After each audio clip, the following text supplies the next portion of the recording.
জাকির দা, আপনারা বারবার বলছেন কংগ্রেসকে ভোট দেওয়া যাবে না, কংগ্রেস বিজেপি সেটিং আছে, এই কথাটা কেন বারবার বোঝাতে চাইছেন লোককে? এখানে তো পরিষ্কার আছে যে লড়াই হচ্ছে বিজেপি আর তৃণমূলের লড়াই।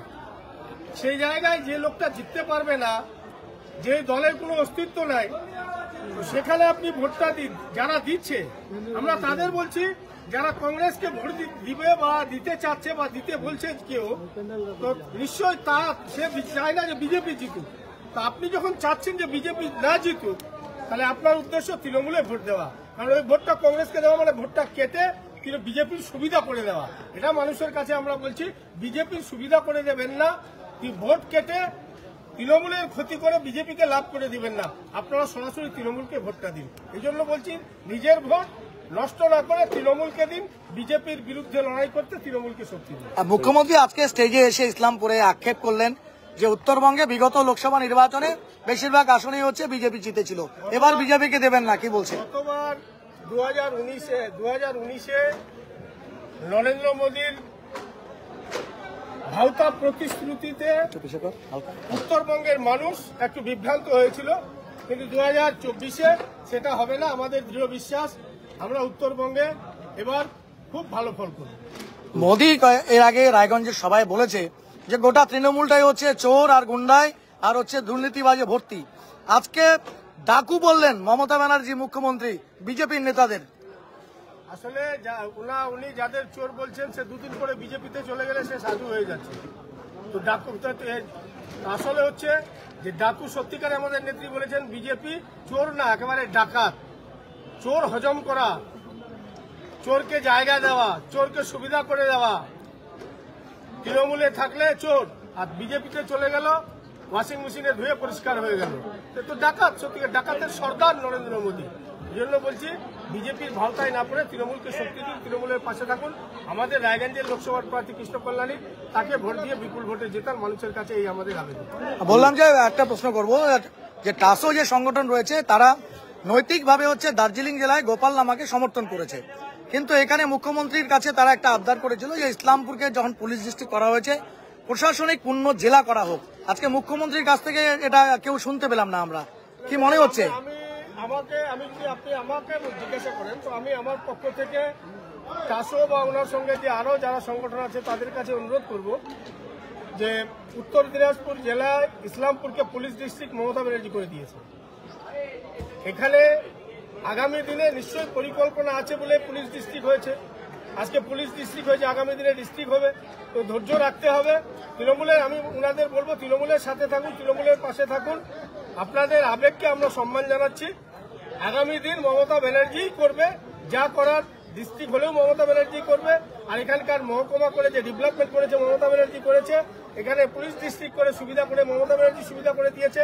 আগামী দিনে যা আমাদের রিকোয়ারমেন্ট আছে ইসলামপুরের জন্য, সেটাও মমতা ব্যানার্জি। মূল নিবাসীর চিত্তরঞ্জন সিনহা, স্পোক্স পার্সন, একদম কেন্দ্রীয় কমিটির সদস্য, ওনারা বলছেন তৃণমূল নেতৃত্ব আমাদের সঙ্গে যোগাযোগ করুক এবং তারা যদি জেলার বিষয়টাকে নিয়ে অন্ততপক্ষে জেলা স্তর বা ব্লক স্তর পর্যন্ত তারা যদি আশ্বাস করে, তাহলে কৃষ্ণ কল্যাণীর জয় তারা নিশ্চিত করবেন জান প্রাণ কেটে। কি বলবেন? আমরা তাদের আবেদন করতে পারি। আমি ইসলামপুর ব্লক তৃণমূলের সভাপতি হিসাবে দলের সিদ্ধান্ত দেওয়ার ক্ষমতা তো আমার নেই।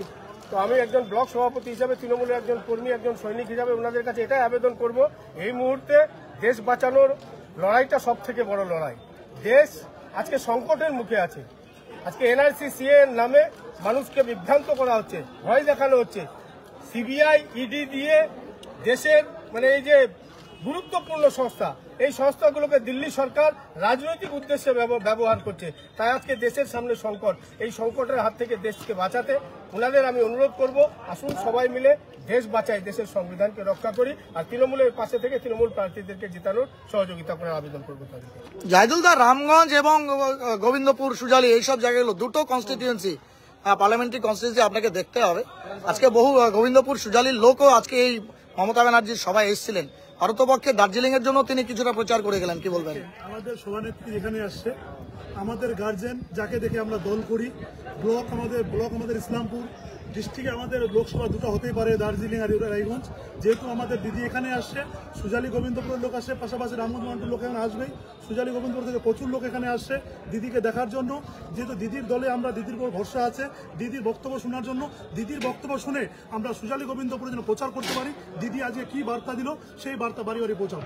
আমরা একদম ভোট সমীক্ষার জন্য আপনার এলাকাতে বিশেষ করে যেগুলোতে আপনি দায়িত্ব রয়েছেন সেখানে গিয়ে দেখলাম শুধুমাত্র তৃণমূলের ঝান্ডা, বিজেপিরা বলছে, কংগ্রেসরা বলছে, সিপিএম বলছে ওদের ঝান্ডায় লাগাতে দেননি, সব জায়গায় জোড়া জোড়া ঝান্ডা তৃণমূলের। দেখেন, আমি ওদেরকে নিমন্ত্রণ করতেছি, উনাদের যদি লোক থাকে উনারা লোককে পাঠিয়ে দোক, কেউ যদি ঝান্ডা লাগাতে বাধা দেয় তারপর ওনারা বলবে উনাদের লোকে নাই। আমি দায়িত্ব নিয়ে বলছি, সুজালি গোবিন্দপুরে যা ভোট হবে, বারবার মানুষ বলছে আমরা ভোট নাকি চুরি করেছি, এবার তো সেন্ট্রাল বাহিনী দিয়ে ভোট করাবে। যদি সুজালি গোবিন্দপুরে যত পার্সেন্ট ভোট হবে, যদি 95% ভোট তৃণমূল কংগ্রেসে না পড়ে, তারপরে ওনারা বলবে। আমরা মানুষকে বিভ্রান্তি করি না। বিজেপি, কংগ্রেস, সিপিএম এর কাজ মানুষকে বিভ্রান্তি করা, মানুষকে ভুল বুঝানো। সিপিএম কংগ্রেস কি বলবে? সিপিএম কংগ্রেস তো বিজেপিকে মদত করতেছে। আপনারা জানেন সিপিএম কংগ্রেসের ক্যান্ডিডেট জিততে পারবে, ওনারা মাইনরিটি ভোটটাকে কেটে বিজেপিকে জিতার সুবিধা করে দিচ্ছে। এটা ওদের মেন উদ্দেশ্য। ওদের উদ্দেশ্য তৃণমূলকে হারাতে লাগবে, এটা ওদের উদ্দেশ্য। আজকে কৃষ্ণকলোনির সমর্থনে মুখ্যমন্ত্রী সভা করলেন ইসলামপুরে, এরপরে তিনি হেমতাবাদে সভা করবেন এবং বালুরঘাটে সভা করছেন হরিরামপুরে।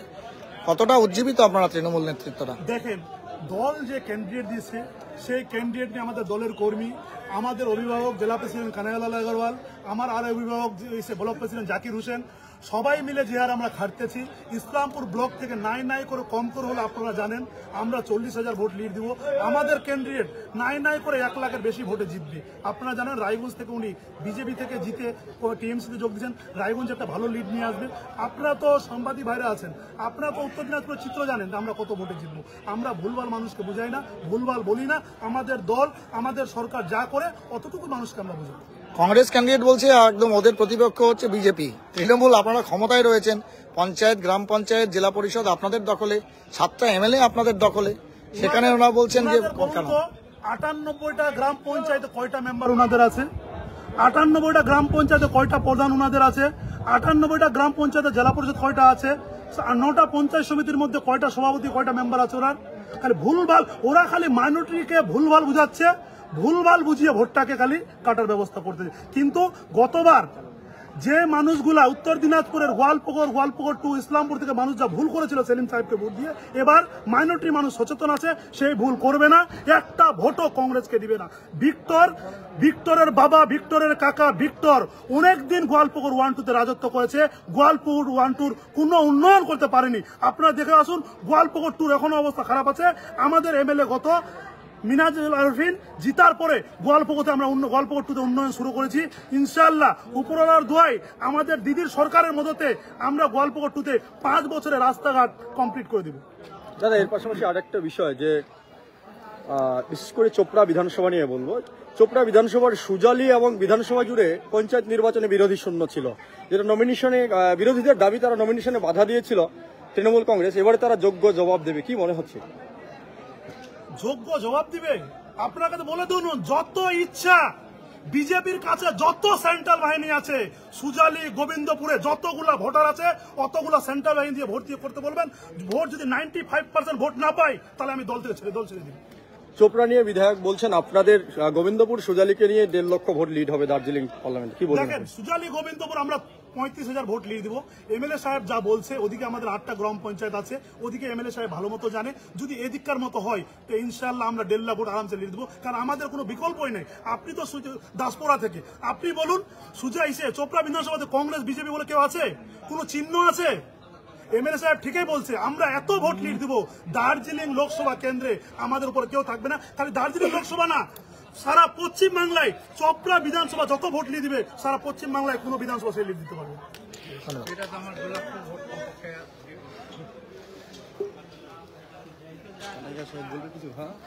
কোথায় চলে গেল নাকি?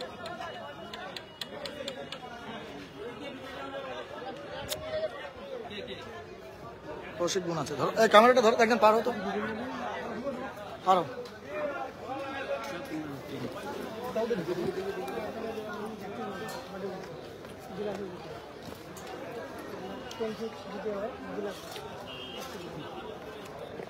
সবাই হ্যাঁ,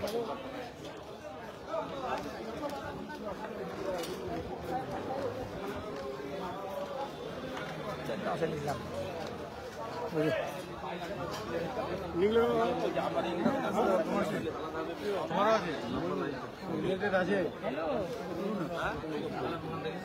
নেত্রীকে কাছে থেকে পেয়ে আজকে অ্যাঙ্কারিং এ করলেন, কতটা উজ্জীবিত আজকে মমতা ব্যানার্জি এখানে হচ্ছে সভা করার পর। যুবদেরকে বারবার তিনি বলছেন নবশক্তি, কতটা কার্যকর হবে উত্তর দিনাজপুরে?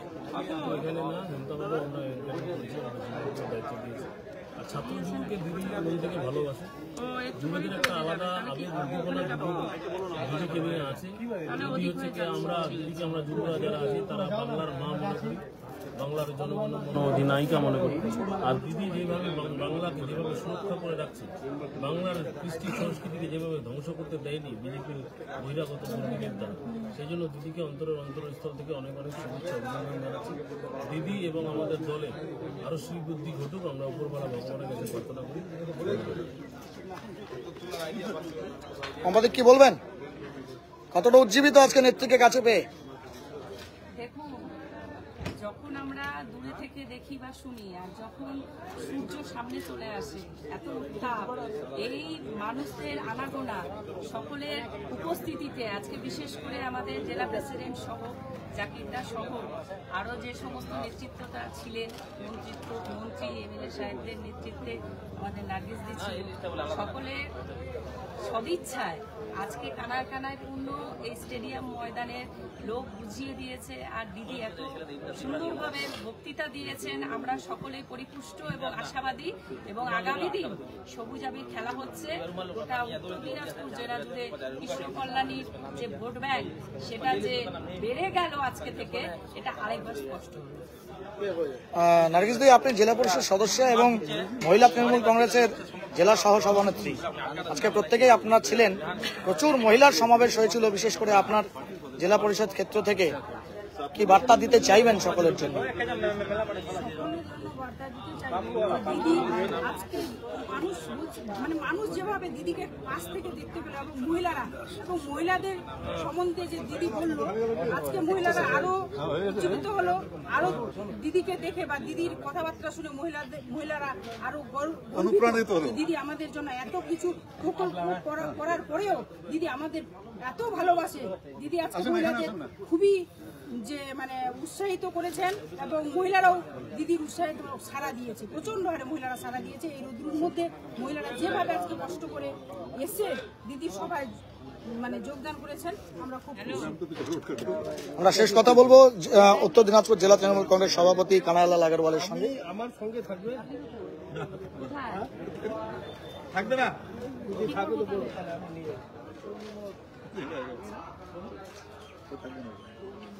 তুমি ऐसा सर तो बोलता है जो हो गया থাকতে তোমাদেরকে বলছে ছোট প্রোগ্রামটা দিয়ে দিতে। আজকে সামনে খালি ক্যামেরার সামনে চলে আসছে, বলতে কয়টা লোক নিয়ে আসছে।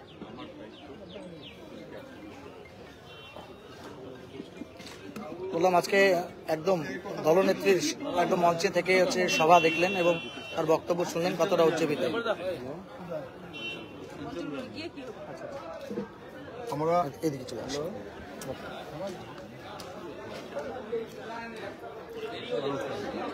আমি আনন্দ এবং উৎসাহের সহিত বলতেছি,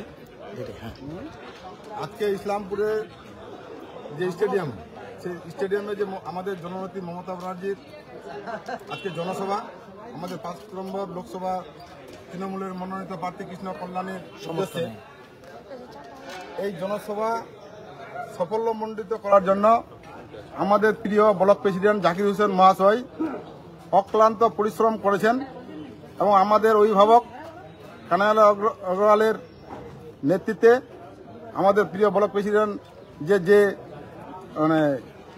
চেষ্টা করেছিলেন, আজকে 40 থেকে 50,000 লোক এখানটা উপস্থিত করেছেন।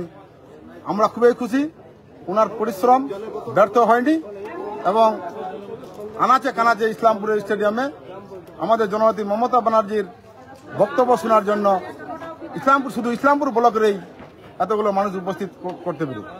ধন্যবাদ। সাইডে নিন।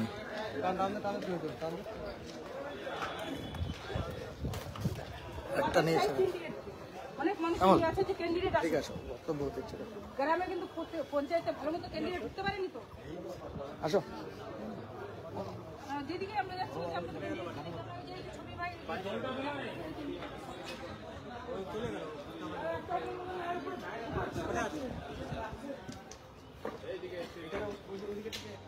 অনেক জায়গায়